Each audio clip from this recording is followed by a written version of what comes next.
मैं एक जवान और खूबसूरत लड़की थी।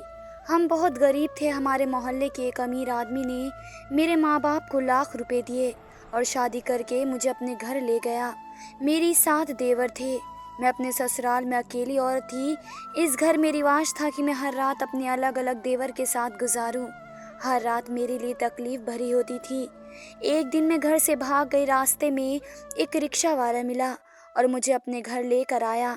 रात हुई तो अचानक वही 7 देवर। मेरी रोजी रोटी का जरिया रिक्शा है और सवारी का इंतज़ार करता हूँ। एक दिन सुबह सुबह एक पति पत्नी मेरे पास आए और बोले, बस स्टेशन तक जाना है। सवारी अच्छी थी, किराया भी ज़्यादा बनता था, तो मैंने हामी भर ली और उन्हें बस स्टेशन पर ले गया। पति पत्नी को उतार कर मैं मुड़ने वाला था कि सामने से एक लड़की आती दिखाई दी। इस ख्याल से कि उसे कहीं जाना होगा, मैंने अपना रिक्शा रोक दिया। लड़की की उम्र 26 साल के करीब होगी।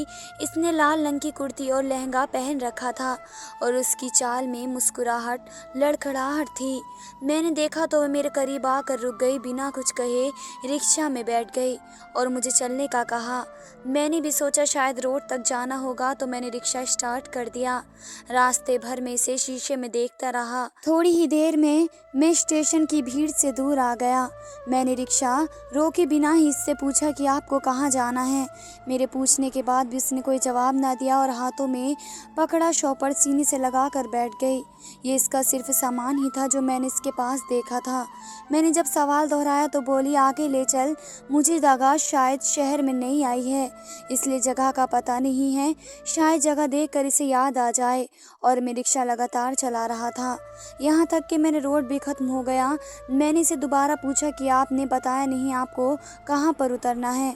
उसने आहिस्ता से बोला, जी साहब, किसी भी अच्छे इलाके में उतार दो। और मैंने कहा, यही अच्छा इलाका है, आप बताइए जाना कहाँ है, जगह का नाम क्या है, क्या आपके पास कोई पता वगैरह है? अगर लिखा हुआ है तो मुझे दिखा दे, मैं आपको वहाँ छोड़ देता हूँ। मैंने कहा तो घबरा कर बोली, मुझे कहीं नहीं जाना, जहाँ आपका दिल करे छोड़ दें। इसके जवाब पर मैं बौखला गया। भला ये क्या बात हुई? अगर मंजिल का नहीं पता तो सफ़र क्यों कर रही हो? मैंने थोड़ा गुस्सा किया तो वह रोने लग गई। इसने रोने से मेरा दिल उदास सा हो गया। मैंने पीछे मुड़कर देखा तो मेरे दिल की धड़कन बहुत ज़ोर से होने लगी। वे किसी फूल की तरह थी और आंखों में मासूमियत थी। मैंने कहा, देखिए, मेरा ये मतलब नहीं था। आप जो भी जगह रहेंगी, बगैर किराए के मैं आपको कहाँ पहुँचाऊँगा। आप मुझे आराम से तसल्ली से जगह बता दीजिए। वे तकरीबन रोते हुए बोली, मेरा कोई ठिकाना नहीं है, ना ही मेरा इस दुनिया में कोई है। आप मुझे अपने साथ ले चलो, मुझे घर में नौकरानी बना कर रख लो। मैं सिर्फ 2 वक्त की रोटी खाऊंगी और आपसे कोई तकाजा भी ना करूंगी। इसने कुछ इस अंदाज से कहा जैसे मैं किसी रियासत का बादशाह हूँ और कोई रानी है। आपको बताता चलूँ कि मैं एक पाँव से लंगड़ा था, तो मैंने लकड़ी की टांग लगवा ली थी और इसी के सहारे रिक्शा चलाता था, जबकि गांव में मुझे कोई रिश्ते देने पर तैयार न था। वजह एक तो मैं लंगड़ापन था और दूसरा ये कि मैं कोई और काम नहीं कर सकता था। जाहिर है ऐसे में कौन अपनी बेटी का हाथ मुझे देता। मैंने एक लम्हे को सोचा, फिर लड़की से कहा, ठीक है, मुझे कोई मसला नहीं है, मैं तुमसे शादी करने को तैयार हूँ। तुम बताओ तुम कब शादी करोगी? कहो तो अभी ले चलूँ, अगर नहीं तो कुछ दिन ऐसे ही रह लो, अपने आप को बेफिक्र कर लो, फिर शादी के लिए दिल से राज़ी हो तो मुझे बता देना। ये सुनकर उसकी आंखों में चमक सी आ गई। बोली, आप बहुत ही अच्छे हैं, अब मुझे और क्या चाहिए? आप मुझसे शादी कर लो, मैं भी शादी करने को तैयार हूँ। मुझे इसकी मासूमियत पर बेहद हंसी आ गई। मैंने दिल में सोचा कि अगर ये चंद मिनट में मुझे इतनी सारी मुस्कुराहट दे सकती है तो मेरी ज़िंदगी को कितना खुश रंग बना देगी। तो मैंने अपने एक वकील दोस्त को फ़ोन किया, इससे सारी चीज़ों के बारे में बता दिया और कहा कि मैं अभी इस लड़की से शादी करना चाहता हूँ। इसने मुझे सोच विचार का मशवरा दिया।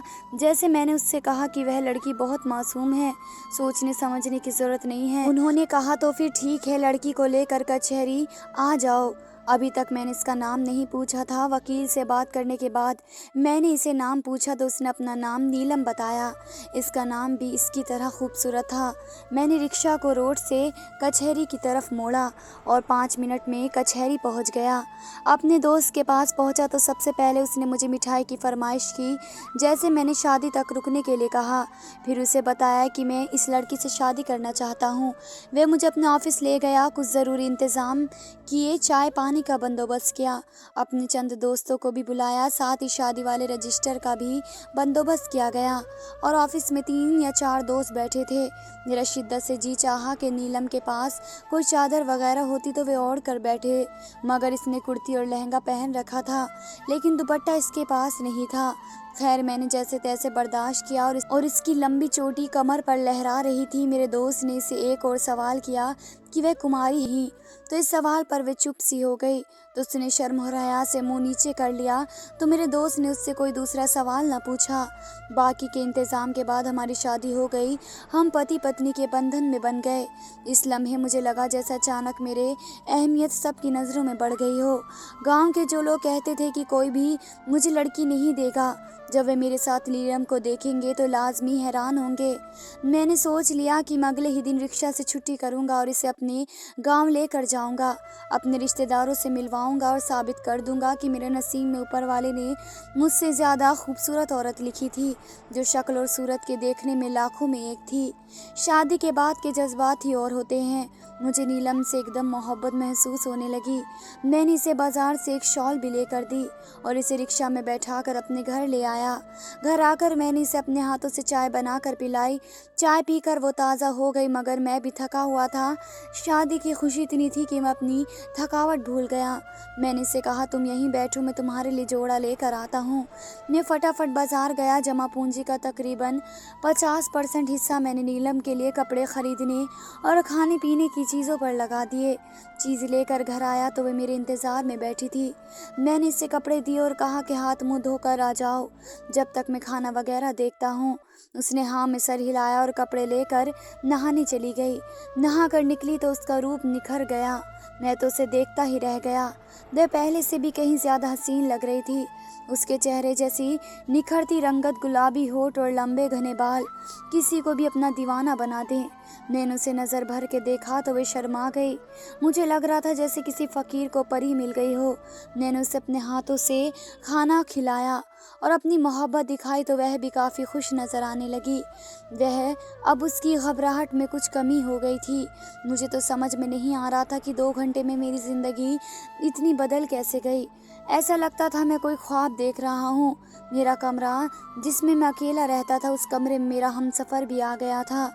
उस दिन मुझे लग रहा था कि जैसे मैंने दुनिया की सबसे बड़ी खुशी हासिल कर ली हो। हमारी रात और हमारे दिन खुशियों में डूबे हुए थे। मैंने नीलम का नाम ऐमन रख दिया था। मैं जब भी उसके ख़ानदान का पूछता तो वे टाल देती या वे कुछ ऐसा कह देती कि मैं दोबारा पूछने की ज़रूरत ही ना करता। मैं इसे अभी बेचैन या परेशान नहीं करना चाहता था, तो मैंने भी ज़्यादा जोर नहीं दिया। मैं अतीत के बारे में ज़्यादा सोचने वाला इंसान नहीं हूँ, चीज़ों के बारे में ज़्यादा सोचता नहीं हूँ। मैंने हम दोनों के रिश्ते पर ज़्यादा ध्यान दिया। एक दिन मैं नीलम को घुमाने फिराने पार्क में ले गया। इसने बताया था कि इसका ताल्लुक़ किसी और मज़हब से है, जहाँ अजीबो-गरीब रस्म रिवाज हैं। वे बहुत कम ही अपनी बस्ती से बाहर गई थी, तो उसने इस शहर को भी नहीं देखा था, बल्कि मैं उसका दिल बहलाने पार्क में लेकर आ गया। वे वहाँ जाकर बहुत खुश हुई। इसने ये चीज़ पहली बार देखी थी। मैंने इसे अलग अलग झूले दिखाए, मगर वे झूले पर बैठने से डर रही थी। पार्क में घूमने फिरने के बाद हम एक ढाबे पर बैठ गए थे कि एक आदमी हमें बार बार घूर रहा था। मैंने देखा इसकी दिलचस्पी मुझसे ज़्यादा नीलम में थी। फिर मैं लड़ने झगड़ने के मूड में नहीं था। शहरों में ये बातें आम होती हैं, मगर अब इसका घूरना बर्दाश्त से बाहर होता जा रहा था और इसकी हरकतें भी पहले से ज़्यादा अजीब हो गई थी। वह फ़ोन पर कुछ लिख रहा था। थोड़ी देर बाद इसने फ़ोन कान से लगाया और बोला, आप कहाँ हैं? तेरे लिए बहुत बड़ी खबर लाया हूँ।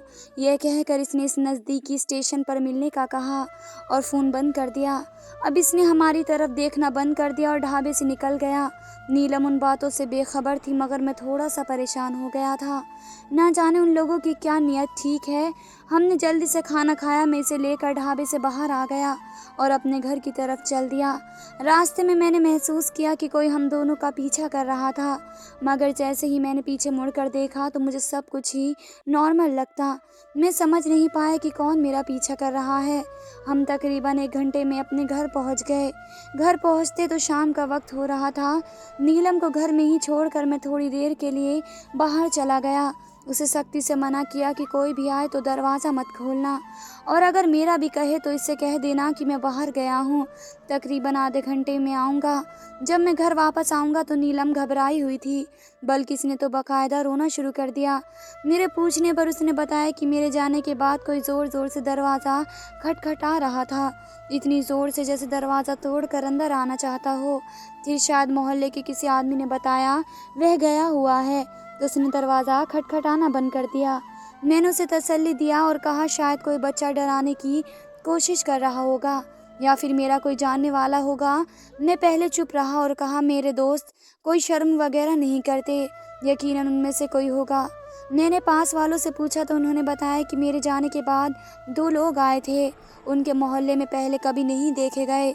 मोहल्ले वालों ने उन्हें निकाला बाहर किया। ये सुनकर मैं परेशान सा हो गया, आखिर वे लोग कौन थे और उन्हें क्या चाहिए था। अगली सुबह जब मैं उठा तो मैं घर पर ही था, क्योंकि रविवार वाले दिन मैं रिक्शा नहीं चलाता था। मेरी दुल्हन को आए हुए अभी 1 महीना भी नहीं हुआ था। मैं नाश्ता बाहर से ही लाता था। इस दिन भी मैं छोले पूरी लेने बाहर गया। वापसी पर आया तो दरवाजे पर 2 लोग खड़े थे और लगातार दरवाज़ा बजा रहे थे। मैंने पूछा तुम लोग कौन हो, तो बिखर गए और बोले तूने हमारी लड़की इस घर में रखी है। मैं हैरान हो गया और पूछा तुम्हारी कौन सी लड़की मेरे घर में है? इस घर में जो है वह सिर्फ मेरी बीवी है और इसका नाम नीलम है। अरे हम सब जानते हैं वह हमारी बीवी है, तुमने इसे ज़बरन यहाँ रखा हुआ है। हम तुम्हारी चमड़ी उधेड़ कर रख देंगे। अभी दरवाज़ा खोलो और इसे हमारे हवाले कर दो। उन लोगों का हुलिया भी औरतों जैसा था, सर पर चोटियाँ बंधी हुई थी और गले में अजीबोगरीब पेंडल डाले हुए थे। मैंने उनकी बदमाशी देखी तो मुझे भी गुस्सा आ गया। मैंने छोले पूरी साइड पर रखे और बाजू चढ़ा कर बोला हिम्मत है तो ले जाकर दिखाओ मेरी बीवी को। ये मेरा मोहल्ला है, सब लोग यहाँ मुझे जानते हैं। अगर ज़्यादा चूचू की तो ऐसा पिटवाऊंगा कि वापस अपनी टांगों से नहीं जाओगे। मेरा ये कहना था कि उस शख्स ने मुझे गिरबान से पकड़ लिया और बोला तुम्हारी हिम्मत, शायद तुम मुझे जानते नहीं हो। मेरा नाम शाखा है और मेरे नाम से बड़े बड़े लोग कांपते हैं। हाँ, मुझे भी तुमसे कोई डर नहीं है, जो करना है कर लो, मैं तुमसे डरता नहीं हूँ। हमारी लड़ाई और शोर सुनकर मोहल्ले के लोग भी जमा हो गए।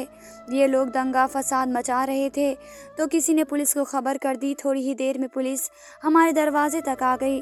मुझे बहुत अजीब लग रहा था, मगर उन लोगों का कोई और हाल भी नहीं था।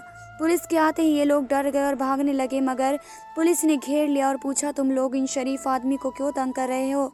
मोहल्ले वालों ने भी मेरी पक्ष ली। इस पर उन लोगों ने बताया कि मैंने उसके कबीले की औरत को अपने घर में ज़बरदस्ती कैद किया हुआ है, हालांकि वे उनके ख़ानदान में शादी होकर आई हुई है। पुलिस वालों ने ये सुना तो उनकी लेडी कांस्टेबल को भी साथ ले आए और घर की तलाशी लेने को कहा। नीलम सबसे बहुत डर कर रह गई थी और डर से थर थर काँप रही थी। इसने पुलिस के सामने बयान दिया कि मैं इस वक्त इसकी बीवी हूँ। मैंने पुलिस को अपनी शादी के पेपर्स भी दिखा दिए। पुलिस को यकीन दिलाने में कामयाब हो गया तो पुलिस उन लोगों को अपने साथ थाने में ले गई। उनके जाने के बाद कुछ सुकून हुआ, लेकिन मैं सोच में पड़ गया कि आखिर ये लोग कौन थे और बिना वजह तो नहीं आए होंगे। ज़रूर ये नीलम को जानते होंगे। और फिर कल जब हम ढाबे में बैठे थे तो वह जब भी घूर घूर के नीलम को देख रहे थे। इसने फ़ोन पर भी शाखा नाम के बंदे का जिक्र किया था, जबकि इस शख्स ने भी अपना यही अजीब नाम बताया। खैर, मैंने दरवाज़ा बंद किया तो देखा नीलम रो रही थी। मेरे दिल में न जाने क्यों अभी भी इसकी मोहब्बत ही थी। मैंने इसके चरित्र पर शक नहीं किया। मैंने नीलम को नाश्ता वगैरह करवाया और फिर उसे कहा नीलम, तुम मेरी ज़िंदगी बन गई हो। अगर तुम मुझे अपने अतीत के बारे में नहीं बताओगी तो मैं कैसे उन लोगों से बचा पाऊँगा? कभी ये लोग हमें नुकसान पहुंचा दें। मैं अकेला आदमी हूँ, अगर कहीं कोई नुकसान हो गया तो मैं बर्दाश्त नहीं कर पाऊँगा। मेरे कहने पर नीलम ने बताया कि इसका ताल्लुक़ एक ऐसे कबीले से है। ये शख्स जिसने अपना नाम शाखा बताया और जो उनके दरवाजे पर बराबर उन्हें जाकर धमकाता था, ये उसका पति था। और इसके साथ जो छोटे कद का आदमी था, ये इसका देवर था। और पूछने पर नीलम ने बताया कि ये लोग 8 भाई थे, उनकी कोई बहन ना थी और अपने कबीले में उन्होंने अपनी फ़ौज की टोली बना रखी थी। ये जिस शख्स से जो बात मनवाना चाहते थे, अपनी ताकत की वजह से मनवा लेते थे। इस इलाके में सारे शरीफ लोग रहते थे, रस्म व रिवाज के पाबंद थे, मगर घर में बुराई का ऐसा काम था जिसे बयान करते हुए भी मुझे शर्म आती थी। गांव में सोने और चांदी के बगैर कोई शादी नहीं होती थी। आने वाली दुल्हन को सोने में लाद दिया जाता था।